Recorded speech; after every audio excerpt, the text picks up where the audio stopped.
Hello, Dr. Bridget here. I'm going to be talking today about how to use NLP to react differently.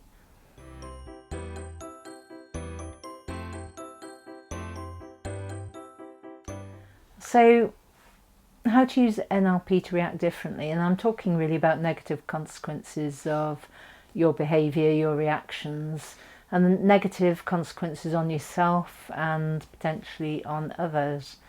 And I guess the first thing to think about is, are you actually aware of your reactions? And are they useful reactions or not useful? Sometimes people just keep doing the same thing. It's a bit like that Einstein's law of insanity or definition of insanity. If you keep doing the same things and expecting different results, then that's a sort of insane thing to do. So if you're aware of your reactions, then you can change them. You can think about, is it a pattern of behaviour?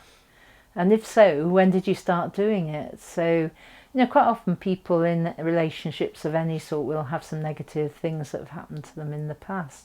And it's a bit like a bungee sort of cord, you sort of, something happens, you get pulled straight back to there, and then you react in a certain way. And then thinking about, is it something that you either see, hear, or say to yourself that triggers it? So you might see someone, you might hear someone say something, or you might just get something popping into your head where you say something negative to yourself, and it triggers a whole reaction. So that's about noticing when it happens. And then thinking, well, what could you do differently at that time? I've got a few little ideas for you now. What I find quite useful is, if I know I'm going into a specific scenario where there's a potential for me to put some negatives into my head, because after all we are the only person that does that, even with whatever's happening around us, then sometimes I'll put a little shield on.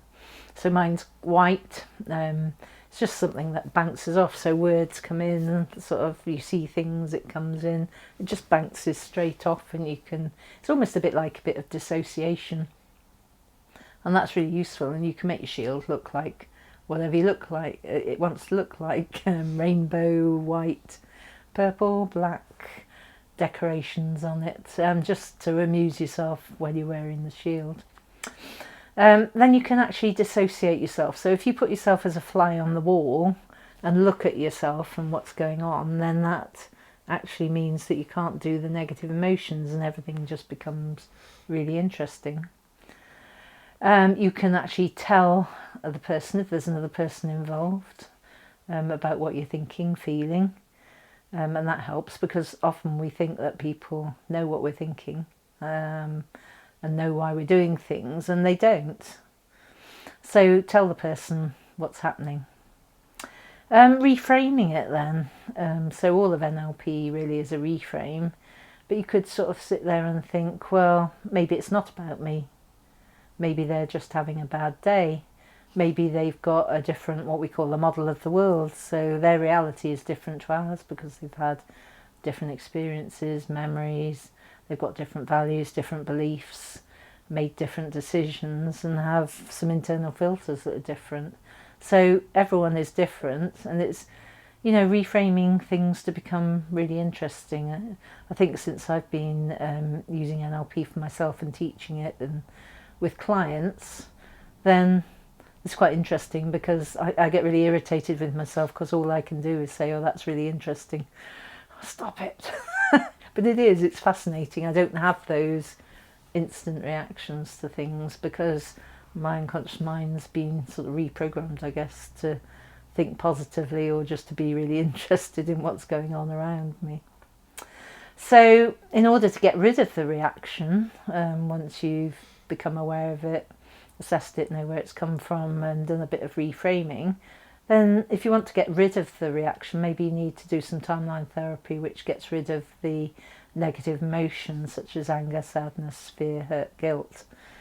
So that's really useful, and that helps you react totally differently. You can use NLP to challenge beliefs, to change beliefs, and just to change perspectives and the reality that you've got, which is sort of like a picture in your head. You can change that by changing the bits of the picture and that makes a huge difference. So if you're struggling with any of these, sorry, I got a croaky throat today. So if you're struggling with any of these and your reactions to them, and you can't sort them out by, using your shield or taking a different perspective, then speak to me. I do a free half hour. We can see where things have come from and what we need to do to change them, and that's quite often really quick. Also, I do courses, so I train people to do what I do, but at the same time we actually look at how you can make your life different, how you can create your reality. And I'm also a coach, so I work with people really intensively to get rid of reactions and behaviours. So yeah, pop on for a free half hour and let's sort out how you react, because life just gets so much easier then, and interesting.